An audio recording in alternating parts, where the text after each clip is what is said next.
The train pulled into Asheville on a cold February morning in 1888, and with it came a young man who would reshape an entire mountainside to prove something to the world. George Washington Vanderbilt II stepped onto the platform with the kind of quiet confidence that only unfathomable wealth can provide. He was 25 years old, unmarried, bookish, and possessed of a fortune so vast that spending it had become a kind of problem requiring creative solutions.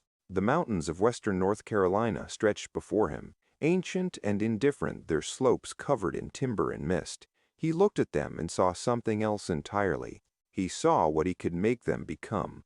The Vanderbilt name meant railroads. It meant the consolidation of American commerce into the hands of a single family through sheer ruthless efficiency. George's grandfather, Cornelius, had died just 11 years earlier, leaving behind $95 million, more money than had ever been accumulated by one person in the history of the Republic. The old Commodore had started with nothing, a ferry boat in New York Harbor, and built an empire by understanding that transportation was power. Whoever controlled how goods and people moved controlled everything. He bought railroads the way other men bought land, swallowing competitors, breaking strikes, bribing legislators when necessary, simply crushing them when it wasn't. By the time he died, the Vanderbilt fortune represented nearly 1% of the entire American economy. George had inherited his share, and it troubled him in ways his older brothers seemed incapable of understanding. They built mansions on Fifth Avenue,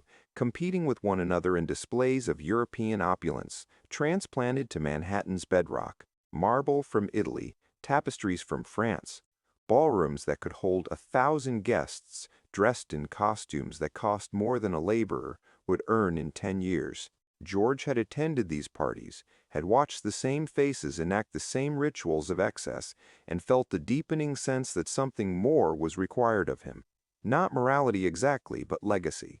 His brothers would be forgotten. Their houses would become museums or hotels. He wanted to build something that would endure not because of its size, but because of what it represented.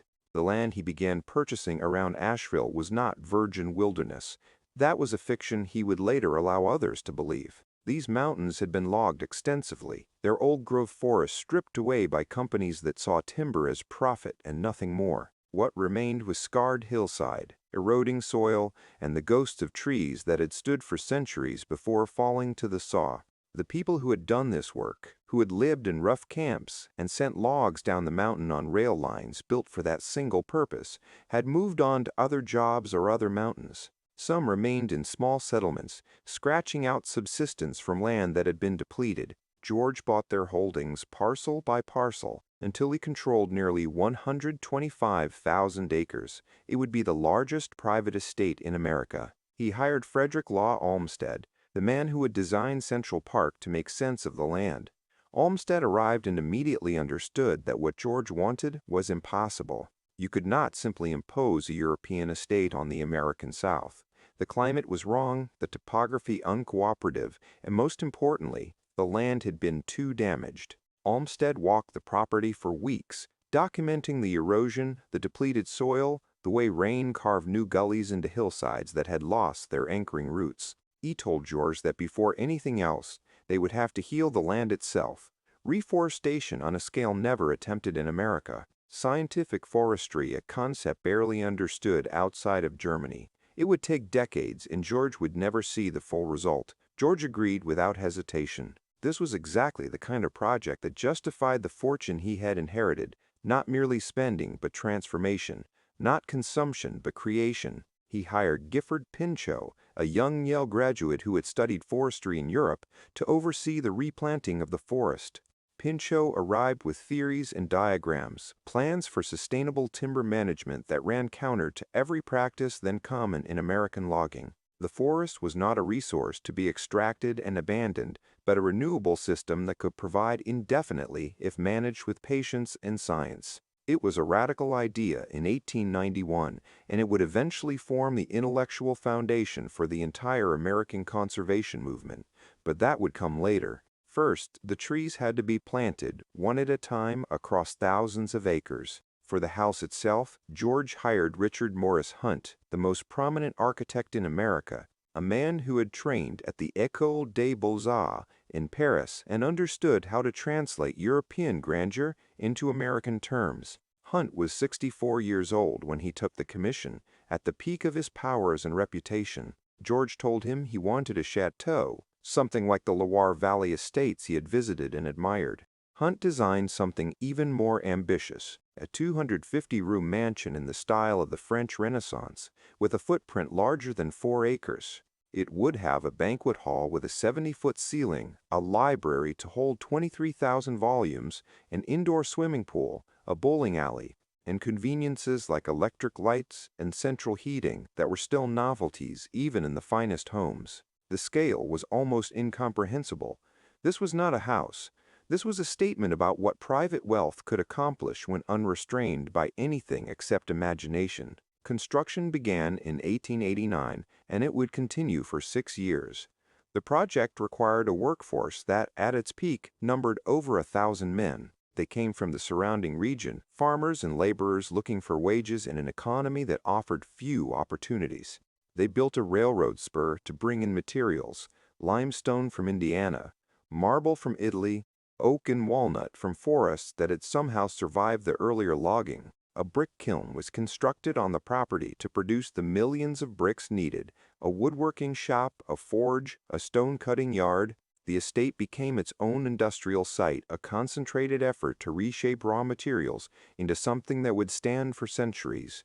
The workers lived in temporary housing erected for the purpose, rough structures that would be dismantled once construction was complete. They worked 10-hour days, 6 days a week, for wages that were slightly above regional averages, but still barely enough to support a family. Some were skilled craftsmen, brought in from New York or Europe for specialized work, the plasterwork, the carving, the installation of systems that required expertise unavailable locally. Most were local men grateful for steady employment in a place where such things were rare. They did not resent George Vanderbilt, not openly. He was providing work, and work meant survival. But they understood the nature of what they were building, a monument to a kind of wealth that existed in a different universe from their own lives. The estate needed a village to support it, not just during construction, but permanently. A place where workers could live, where services could be provided, where the daily operations of a property this size could be coordinated. George commissioned the design of Biltmore Village, a planned community built in the English cottage style, picturesque and carefully organized. There was a church, All Souls Episcopal, designed in a Romanesque style, with stone walls and a bell tower. There were houses for estate workers, built to a standard far above what they could have afforded on their own. There was a hospital, a school, a railway depot. It was paternalism made physical, a system in which the lord of the manor provided for his people in exchange for their labor and loyalty. George saw it as benevolence. The workers saw it as employment. Both were correct in their way. The village also required the removal of a pre-existing African-American community called Shiloh.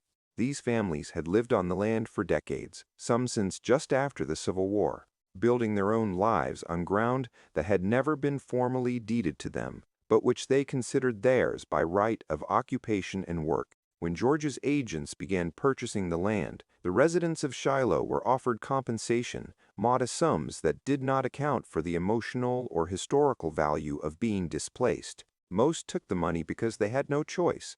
A few resisted, holding out until legal pressure made continued resistance impossible. The community dispersed, moving to other parts of Asheville or leaving the area entirely. Within a few years, there was no physical evidence that Shiloh had ever existed. The land was cleared, graded, and incorporated into the estate's carefully designed landscape. No marker was placed, no acknowledgement made. It was simply erased. By 1895, the house was complete enough to be occupied.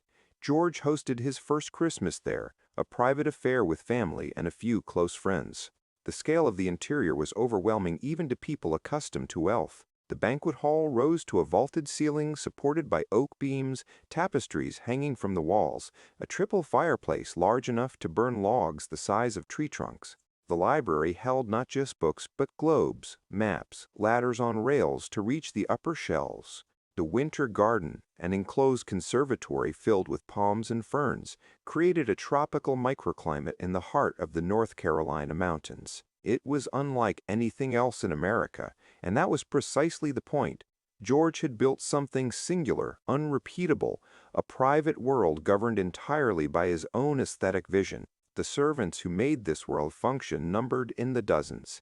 Maids, cooks, footmen, gardeners, chauffeurs, stable hands. Each had a specific role in the invisible choreography that kept the estate operating. They lived on the property, in quarters designed to be comfortable but clearly separated from the family spaces. Their work began before the family woke and continued after the family retired. They ate different food, used different staircases, existed in a parallel hierarchy that mirrored but never intersected with the lives of those they served. It was a system imported from European aristocracy, and it functioned with the same quiet efficiency. The Vanderbilts saw servants when they needed them and did not see them when they didn't. The servants understood their place and maintained it. In 1898, George married Edith Stuyvesant Dresser, a woman from an old but not particularly wealthy American family. She was 25, he was 36, and the wedding took place in Paris to avoid the press attention such an event would generate in New York. They returned to Biltmore, and Edith took on the role of managing the estate's social and charitable functions. She was intelligent, capable, and shared George's interest in progressive causes. She established schools for the children of estate workers, visiting them personally, ensuring they had books and supplies. She organized craft guilds to preserve traditional Appalachian skills, weaving and woodworking, creating markets for goods that might otherwise have no commercial value. It was genuine effort, and it made real differences in individual lives. It was also a way of managing the people whose labor made the estate possible, ensuring loyalty through benevolence. Their daughter, Cornelia, was born in 1900, the only child George and Edith would have. She grew up in a house larger than most hotels, with playrooms the size of ballrooms and staff, whose entire purpose was attending to her needs. She learned French from a governess, music from a tutor, riding from a stable master who had trained horses for European royalty. Her childhood was one of almost unimaginable privilege, and it shaped her in ways both visible and hidden. She was kind to the servants because she had been taught to be, but she did not question the system that put her in the manor and them in the servants' quarters. It would not have occurred to her to question it. This was simply the world as she understood it to be. George died in 1914, unexpectedly, following complications from surgery. He was 51 years old. He had lived at Biltmore for less than 20 years, a fraction of the time he had imagined when construction began. The estate passed to Edith, and the question of what to do with it became pressing. The property was expensive to maintain, requiring constant infusions of capital just to keep the systems functioning. The forests that Pinchot had planted were maturing, but sustainable forestry meant limited harvests, not the kind of intensive extraction that could generate quick revenue. Tourism was discussed, the idea of opening the house to paying visitors, but Edith resisted. This was her home, her daughter's inheritance, not a museum. The First World War created unexpected pressure. Income taxes, introduced in 1913, were increased dramatically to fund the war effort. The Vanderbilt fortune, like all great fortunes, suddenly faced a kind of governmental scrutiny it had never encountered before. The estate's expenses remained constant, but the available capital to cover them began to shrink. Edith made economies where she could, reducing staff, closing off portions of the house, but the fundamental mathematics were unforgiving. You could not maintain a property of this scale on income alone. It required the gradual liquidation of capital, and that capital was finite.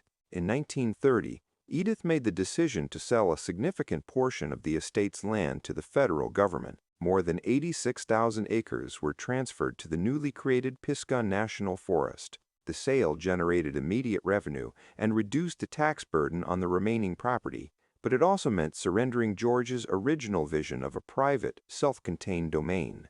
The forest he had worked to restore would now be public land accessible to anyone. It was a practical decision, probably the only decision that made financial sense, but it represented a fundamental acknowledgement that private fortunes, no matter how large, could not sustain themselves against the combined forces of taxation, inflation, and time. Cornelia married John Francis Amherst Cecil in 1924, a minor English aristocrat with an ancient name and limited funds.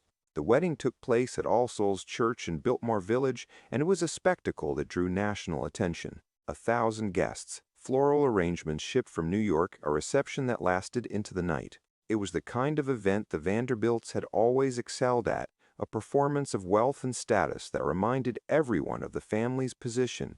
But the world was changing. The stock market would crash 5 years later, and the economic devastation that followed would make such displays seem not just excessive but obscene. The Depression hit western North Carolina hard.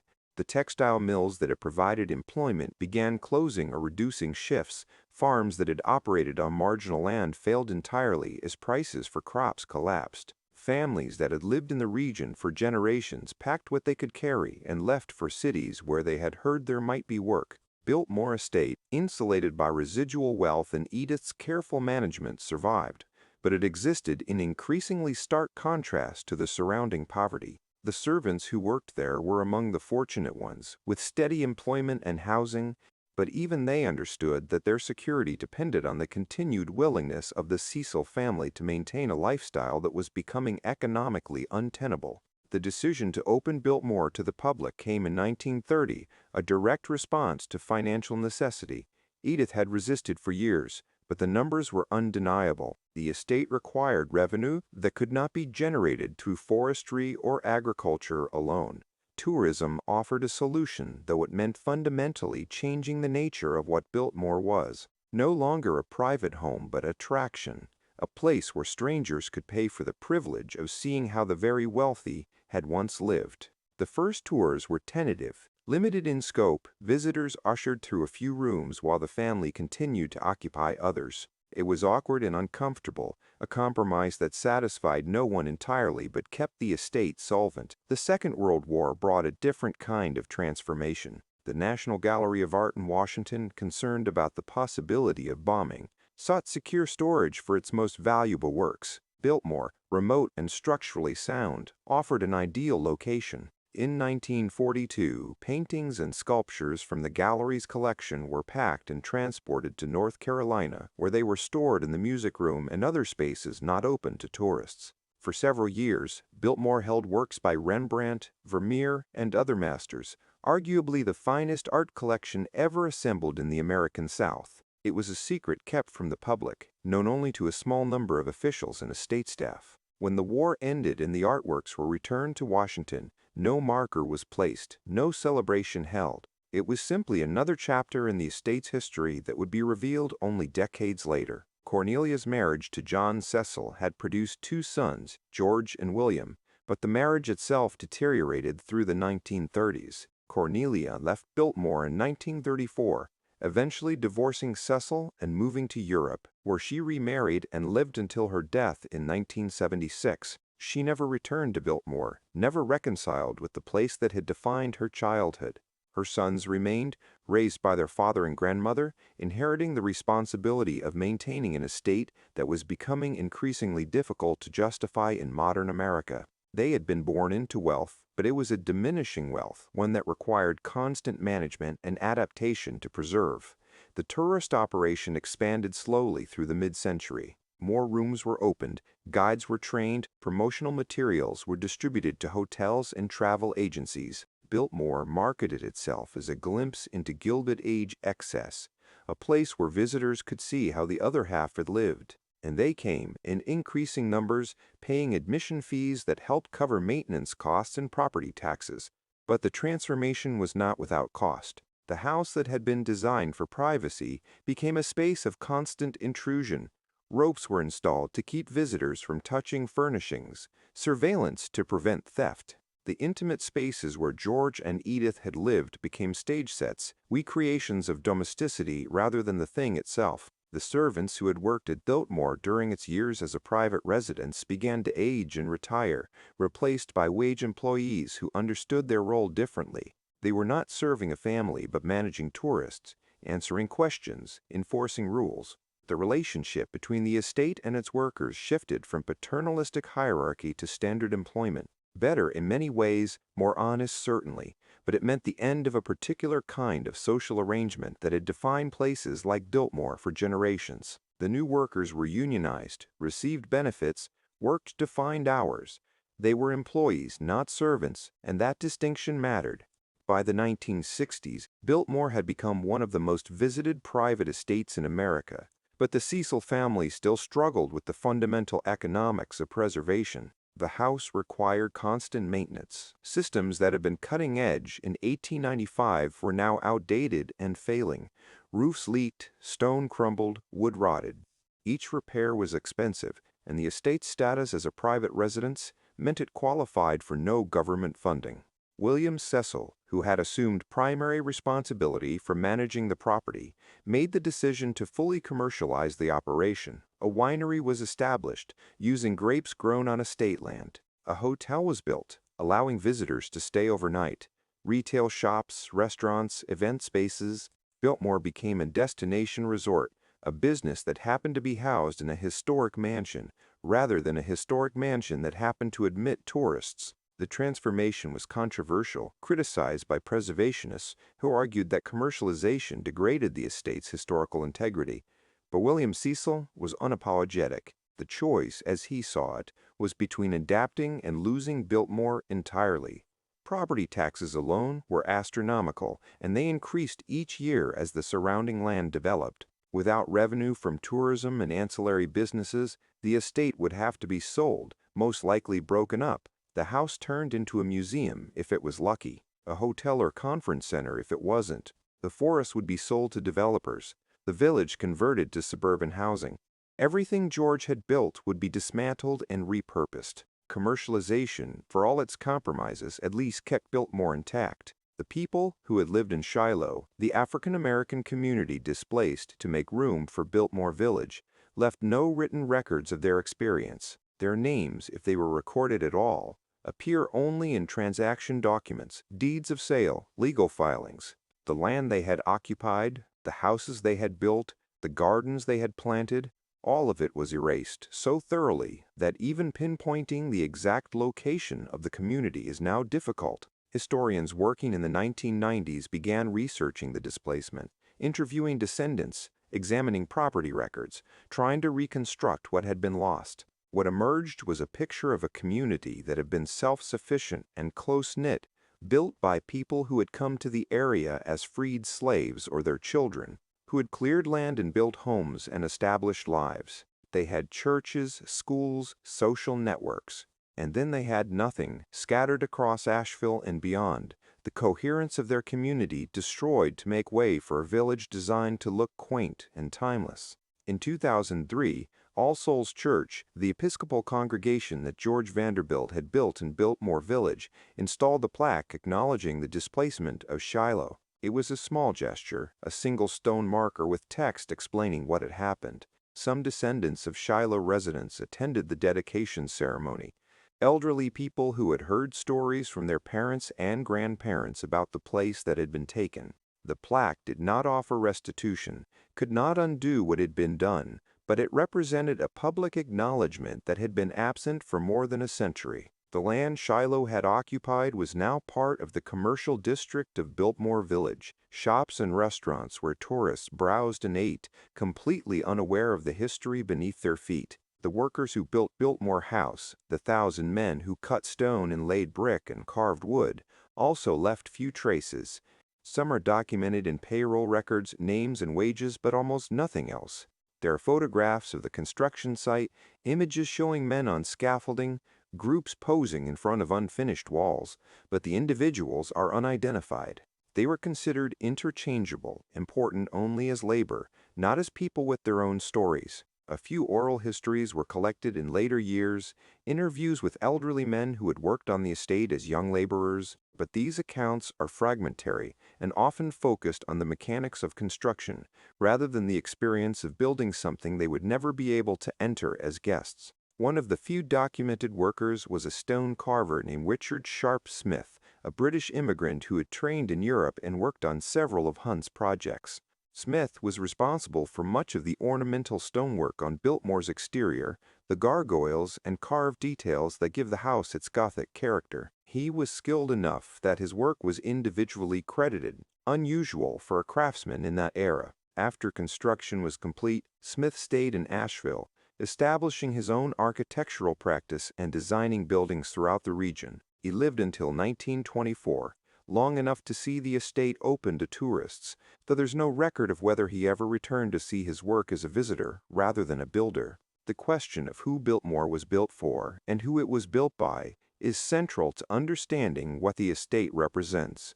George Vanderbilt conceived of it as a personal refuge and a demonstration of what wealth could achieve when directed toward beauty and knowledge rather than mere consumption. The workers who built it saw it as employment, a chance to support their families in a region with few economic opportunities. The servants who maintained it experienced it as a workplace, a system in which they traded their labor for security. The tourists who visit it today see it as entertainment, a glimpse into a vanished world of grandeur. All of these perspectives are true, and none of them are complete. Biltmore contains multitudes, as all great houses do, layers of meaning that shift depending on who is looking and what they are looking for. The estate's relationship with race is particularly complex and mostly unexamined in its official narrative. The Vanderbilt family was not, by the standards of their class and era, especially prejudiced. They employed African American servants, paid them wages comparable to white servants in similar roles, and did not segregate housing on the estate in the way many Southern properties did. But this relative progressivism existed within a larger system of racial hierarchy that they did not question and actively benefited from. The displacement of Shiloh was not motivated by racial animus, but by a vision of landscape beauty that had no place for a black community. The effect was the same. When Biltmore opened to tourists in 1930, it observed the racial segregation common to all Southern attractions. Black visitors were not admitted until well into the 1960s, and even then faced restrictions and hostility. The estate that George had built as a progressive experiment in land management and scientific forestry was, for decades, a place where American apartheid was enforced without question. The environmental legacy of Biltmore is perhaps its most defensible achievement. The forest that Gifford Pinchot began restoring in the 1890s became a model for sustainable forestry practiced throughout the 20th century. Pinchot went on to become the first chief of the United States Forest Service, bringing the principles he had developed at Biltmore to a national scale. The land that George sold to create Pisgah National Forest is now public land enjoyed by millions of visitors each year, protected from development in perpetuity. The reforestation work that began at Biltmore demonstrated that damaged landscapes could be healed, that forests could be managed for long-term sustainability rather than short-term extraction. It was a radical idea in an era when most of America's forests were being clear-cut without thought for the future, and it had lasting impact far beyond the boundaries of the estate. But even this achievement is complicated by the reality of who benefited and who paid the cost. The workers who planted those trees, who spent years in the forest setting saplings and building roads and clearing underbrush, were paid minimal wages for labor that was physically exhausting and often dangerous. They were not doing it for the abstract benefit of future generations or the environment. They were doing it because they needed work, and this was the work available. The forest was restored, and that is genuinely important, but it was restored through a system that extracted labor from poor people for the benefit of a vision conceived by a wealthy man. Both things can be true simultaneously. William Cecil died in 2017, and control of the estate passed to his son, also named William, representing the fifth generation of the family to manage the property. Biltmore is now a corporate entity, still privately owned but operated as a complex business with hundreds of employees and multiple revenue streams. The house remains the centerpiece, but the estate also includes the winery, the hotel, retail operations, agricultural ventures. It generates millions of dollars in annual revenue and pays millions in property taxes, making it one of the largest private employers in western North Carolina. It is simultaneously a historic property, a tourist attraction, a business, and a residence, where descendants of George Vanderbilt still maintain private quarters closed to the public. The tension between preservation and commercialization defines Biltmore's current existence. Every decision about what to open to the public, what to restore, what to change, involves balancing historical integrity against economic necessity. A 2010 renovation of the house's roof cost several $1 million, funded entirely through private capital because the estate receives no government preservation money. Similar work is ongoing constantly, addressing the inevitable decay that affects all buildings but is particularly acute in structures of this size and complexity. The revenue from tourists and hotel guests and wine sales funds this work, creating a system in which commercial success is essential to preservation.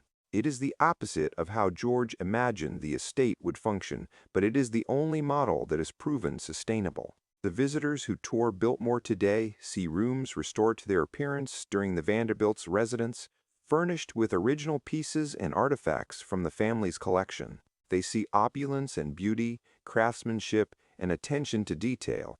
What they don't see, unless they look carefully, are the power dynamics that made such a place possible. The servants' quarters are included in the tour now, a relatively recent addition, but they are presented as historical curiosities rather than spaces where people lived constrained lives defined by their employment. The story of Shiloh is mentioned briefly in materials available at the Visitor Center, but it is not integrated into the main narrative of the house. The estate's participation in segregation is acknowledged, if at all, only in response to direct questions. This is not unique to Biltmore. Historic houses throughout America struggle with how to present uncomfortable truths alongside architectural beauty. The impulse is to focus on the positive, the artistry in vision and achievement, while minimizing or ignoring the exploitation and exclusion that enabled those achievements. It is a kind of historical sanitization that serves the commercial interests of the property while providing visitors with a pleasurable experience unmarred by moral complexity. But it is also a distortion, a way of remembering that is really a way of forgetting. There are no easy answers to what Biltmore represents or how it should be understood. It is a masterpiece of architecture and landscape design, a demonstration of what is possible when resources are essentially unlimited. It is also a monument to inequality, built by people who would never live in anything like it, on land taken from people who were never asked whether they wanted to leave. It preserved a forest but displaced a community. It employed thousands but paid them as little as the market would bear. It has educated visitors about history while often avoiding the most difficult parts of that history. All of these contradictions exist simultaneously, and attempting to resolve them into a simple narrative does violence to the complexity of what actually happened. The final question is whether places like Biltmore should exist at all, whether the concentration of wealth that makes them possible can ever be justified. George Vanderbilt believed it could, that great fortunes carried obligations to create beauty and advance knowledge and improve the land. His critics, both contemporary and historical, have argued that no individual should command such resources, that the very existence of estates like Biltmore is evidence of systemic injustice. The debate is not settled, and probably cannot be settled because it involves fundamental disagreements about property, inheritance, desert, and the proper distribution of wealth in a democratic society.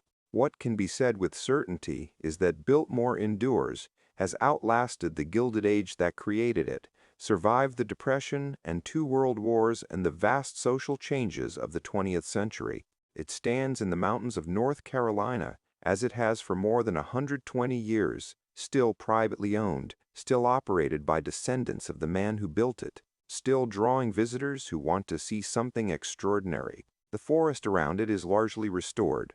The trees George Vanderbilt planted, now mature and sheltering ecosystems that had been destroyed. The village that replaced Shiloh remains, picturesque and profitable. The servants' quarters are empty, preserved as museum displays. On certain evenings, when the house is closed to tourists and the staff have gone home, the building sits in darkness, its 250 rooms quiet and still. The carved limestone of its facade glows pale in moonlight, the same color it was when the stone was first set in place by workers whose names are mostly lost. The wind moves through the trees on the hillside, trees planted as part of a scientific experiment in forest restoration, now simply forest. doing what forests do. The rivers and streams that Olmsted studied and redirected to create his vision of landscape perfection continue flowing according to gravity and geology, indifferent to human design. The house is there, and it is beautiful, and beneath that beauty is a history of decisions and consequences that cannot be unmade. The people who built more are dead. The people who were displaced to make room for it are dead. George Vanderbilt, who conceived of it as his life's work, is dead, having lived in the completed house for less than 2 decades. Edith, who fought to preserve it, is dead. Cornelia, who fled from it, is dead. The servants who worked there, who made it function, who spent their lives maintaining someone else's vision of domestic perfection, are dead. What remains is the structure itself, stone and wood and glass, enduring because it was built to endure, because resources were devoted to its construction on a scale that is nearly incomprehensible, because people keep choosing to maintain it even when doing so becomes difficult and expensive and commercially fraught. And perhaps that is enough, or perhaps it isn't, depending on what you believe history is for and who it should serve. Biltmore stands as both achievement and indictment, beautiful and troubling, a place where American ambition and American inequality are preserved in equal measure, where you can walk through rooms of stunning craftsmanship while knowing that the people who created that craftsmanship were paid daily wages that seem almost cruel in retrospect, where you can admire a forest restored to health while knowing that a community was destroyed to make that restoration possible. It is all there, if you choose to see it, layers of history and consequence written into the landscape and architecture, waiting for anyone willing to look beyond the surface beauty and ask what it cost and who paid the price.